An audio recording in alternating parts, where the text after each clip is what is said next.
A teenage McDonald's worker is brutally assaulted by a man 10 years her senior. They spit on him. They spit on him first. They spit on him Came first. behind the counter, started throwing stuff at us. So we had every right to throw stuff back. But when the suspect is arrested, he claims police don't have the full story. Get out the car! Get the on the ground! You're under arrest. You're under arrest. You're under arrest. A 15-year-old girl is standing at a drive-thru headset when a grown man decides she deserves to be humiliated for doing her job. 90 minutes later, she's on the ground with his boot on her skull. He'll tell you it's not what it looks like. The video says otherwise. It's April 7, 2024, St. Louis County, Missouri. A McDonald's on Park Road is about to become a crime scene, and it starts with something so small it's almost laughable. A man in the drive-thru doesn't like how he's being spoken to.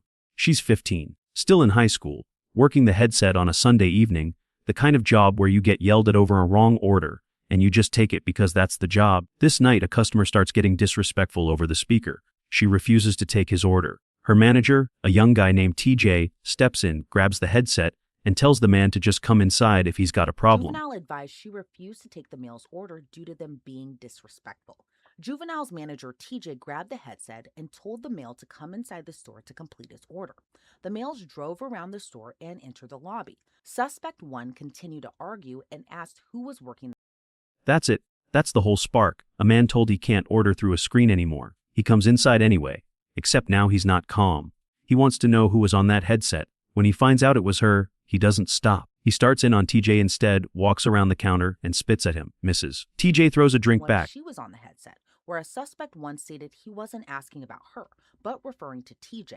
Suspect 1 walked beside the counter and attempted to spit at TJ, however missed. In return, TJ threw a beverage at Suspect 1. Suspect 1 began trash-talking the employees and throwing items around inside of the store. Suspect 1 picked up a food tray and threw it at the electronic menu board, damaging the... And just like that, a fast food lobby turns into a war zone. Trays flying, cups flying, the electronic menu board gets smashed. Items around inside of the store. Suspect 1 picked up a food tray and threw it at the electronic menu board, damaging the screen. The report states the manager and the teen girl followed the men outside to make sure they left. That's when the man only identified as...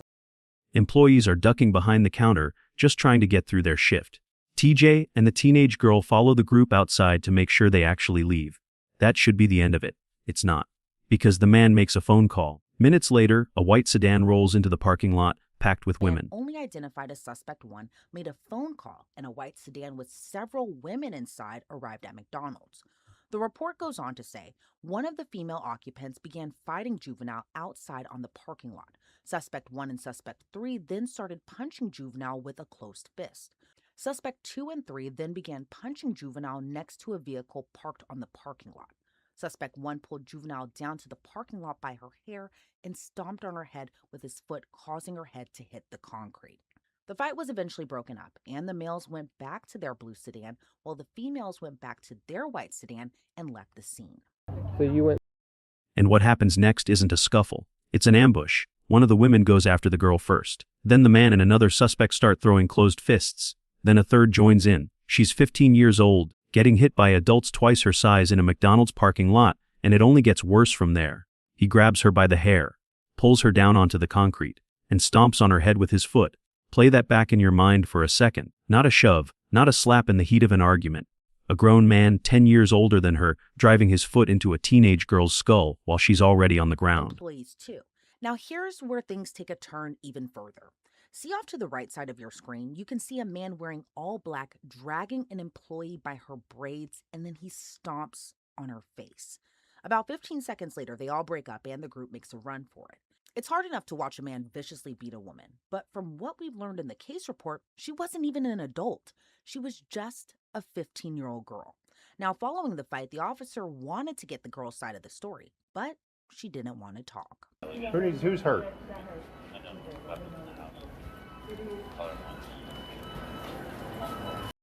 The group scatters. Cars peel out. And when officers arrive, the girl won't even talk to them. She's not scared, she's furious, telling one officer flat out she doesn't want to give a statement. Hi. I don't want to talk. You don't want to talk to the police? No, I don't. I asked you to. Why? Cause I'm hella mad. Can you please get the out of my face like that? Absolutely. It takes hours and eventually a visit to the hospital before she opens up. When she finally does, the details line up exactly with the cell phone footage already circulating. Investigators pull her Facebook after her mother sends over screenshots. A face in the video matches a face on a profile. 25-year-old Johnny Ricks. Just before the teen girl went into surgery, she reportedly was shown a photo lineup, and Johnny Ricks's photo was slot number 1. According to the case report, 10 days later, police box in his car and take him down at gunpoint. Get out of the car! Open the door! Open the door! Get out of it! Hey, Nate, come back, come back. Get out the car! Get out! Get the on the ground! You're under arrest. You're under arrest. You're under arrest. You got a warrant for your arrest, all right? Other hand, other hand, other hand. Don't move. Yeah, y'all could have just told me to get out the car. Shut up. And here's where the story gets almost unbelievable. Cuffed, on the ground, Ricks is the one who's outraged. He tells officers they don't know the full story, that they're arresting him without knowing what happened. Sit with that. kind of ironic how now it's Johnny with his head on the concrete. Well, he was arrested for assault and somehow claims they don't know the full story.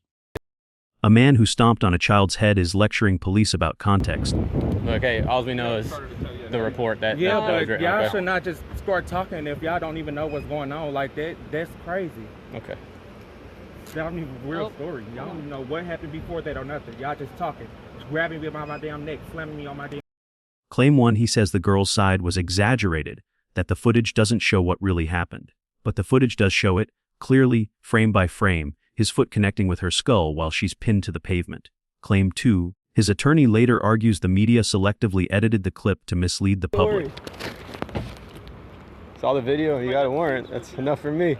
Johnny was transported to the St. Louis County Jail. He was held behind bars on a $150,000 cash-only bond. In April of 2025, Johnny Ricks struck a deal with prosecutors. He pleaded guilty to third-degree assault. Following the plea hearing, his attorney issued this statement. The video that circulated through the media did not show the entire story and was a selective clip used to mislead the public. The media manipulation, along with the family over-exaggerating the victim's injuries, caused.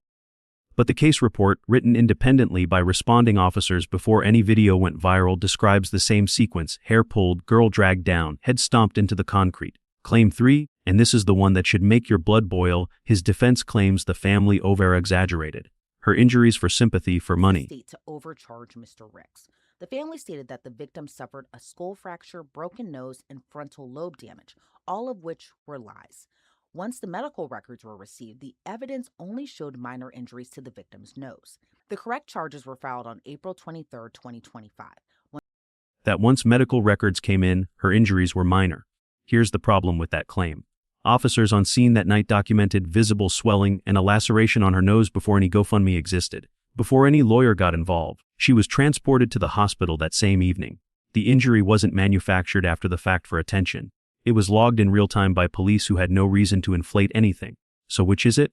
Was this an exaggeration? Or was it a documented injury recorded the night it happened? A year later, Johnny Ricks pleads guilty, not to the original charge, to third-degree assault, a reduced count.